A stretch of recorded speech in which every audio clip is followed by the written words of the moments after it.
Welcome back to 8482 Media. Today, I'm going to quickly show you guys how to access GIFs on messages in the comments section.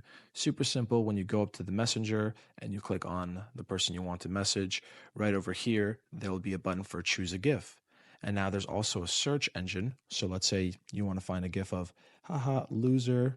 And now all the loser GIFs pop up, and all you have to do is click on it, and you sent it.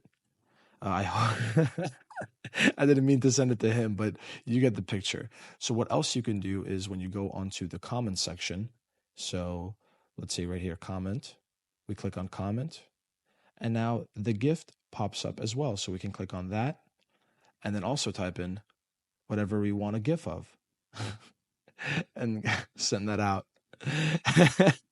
So guys, that's how you access GIFs. If you need any help, please comment below. If you found this video to be helpful, please leave a like. Thank you guys for watching and have a great day.